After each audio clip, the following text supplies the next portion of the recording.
at 10 o'clock, maybe a little thereafter, maybe 11 so, it came, and it kept coming.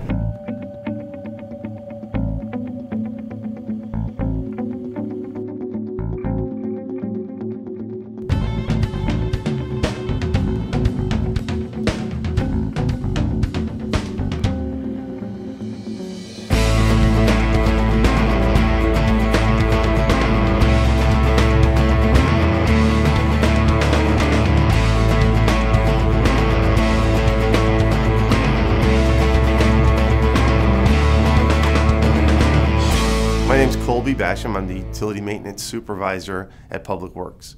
But one of my primary responsibilities in the wintertime is snow command. This particular snow, we knew on Sunday that it was coming, and Monday morning, first thing in the morning, 6:30 in the morning, we had the whole Public Services unit got together for a pre-planning meeting. We talked about our fleet department, what they needed to do to get ready, our street department, what they needed to do, our utilities divisions, our land management downtown group. Everybody had assignments by the end of that meeting, and everyone had to report back when their activities were done, and we literally kept a master checklist, and we went through everything, made sure that all of our equipment was in good shape and we were ready to go. I was really impressed at the planning and the way this thing all worked out. I think the guys, for the most part, we did a heck of a job coming together, getting the guidance from Snow Command, and implementing everything. The first thing that we do in front of any storm is to go out and do our pre-wetting or our anti-icing, and we went out and did that on Monday. This particular storm, it required us to start our guys on the street Monday night around 4 p.m. And then we worked until 10 o'clock, and at 10 o'clock we started 12-hour shifts, and our guys rotated in 12-hour shifts nonstop until Saturday. And visibility, as everyone has said, was minuscule. At that time, a few guys were called in to say, hey, we have no visibility, our safety is at risk here. Snow Command said, look, if you need to pull over, pull over. A majority of the guys, a few pulled over, but a majority of them kept pushing on. Had to slow up a little bit, but they kept pushing on and ensure that the streets get cleared. So you couldn't see a thing when you were plowing. We plow in tandem, 2 trucks. I'm the follow driver. I try to push all the way back to the curb. I could barely see the truck 10 feet in front of me. I think we did about as good a job as could be expected in the circumstances. Compared to other towns, I think we were far ahead of the game. I heard of some towns out east, busy roads were just 1 lane passable, where we had, I know our main roads were 4 lanes passable pretty much through the whole event. No, during this past snow event, the blizzard of 2011, as we all call it, the real heroes of this event was the Fleet Maintenance Division.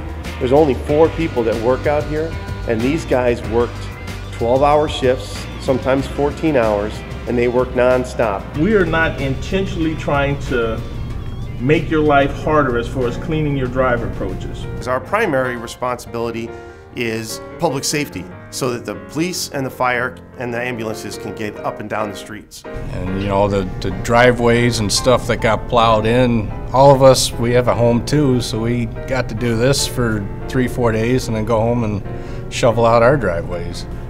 Example, when I'm done here, I have to go home and do the same thing, and I know the person personally that does the route by my house. Another one of the biggest things I want to talk about is against city ordinance, pushing any snow or plowing, blowing snow into the city streets. Allow us a little time to do what we have to do before you come out and clean your drive approach. But I hope that everyone understands that the reason that we do that is because we have to open up the street for on-street parking.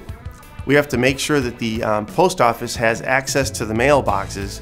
And then most importantly, we have to prepare the streets for the next snow event. Unfortunately, a snow event like this, where we have 2-3 inches an hour worth of snow, it's all we can do to get through our middles, you know, cutting our centers. And many of our plow routes take 4 to 5 to 6 hours in a regular snowstorm to go through the whole thing once. So in a blizzard, you know, it exacerbates the situation. And then once the snow stops, then we change from a cutting the centers to now pushing the snow back to the curb. And the very last thing we do, which we're doing at this time, which is almost a week after the snowstorm stopped, is we're doing a process called benching the snow, where we actually push it a little bit further back into your yard or onto the right-of-way, so that if it does snow again, particularly if we get another big snow event, that we have a place to push it. The other thing that we do at the very end of a snow event is we make sure that we clear out the snow from the downtown areas. Unlike the rural areas or even most neighborhoods, the downtown is so tightly compacted with the businesses and the residential portions of downtown that we can't leave the snow down there, because particularly after a 20-inch event, there's just nowhere to put it.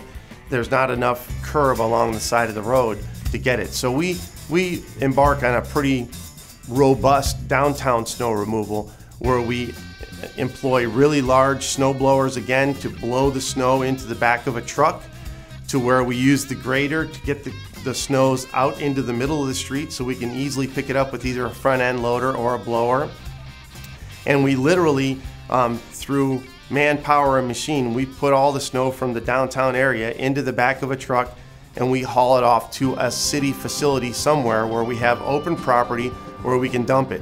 This particular snow event, we actually used an old city facility on McBride Street, just up from the Gale Borden Library. And there's, last I heard, the number was 18,500 and something ton of snow that we removed from the downtown area during this last removal process.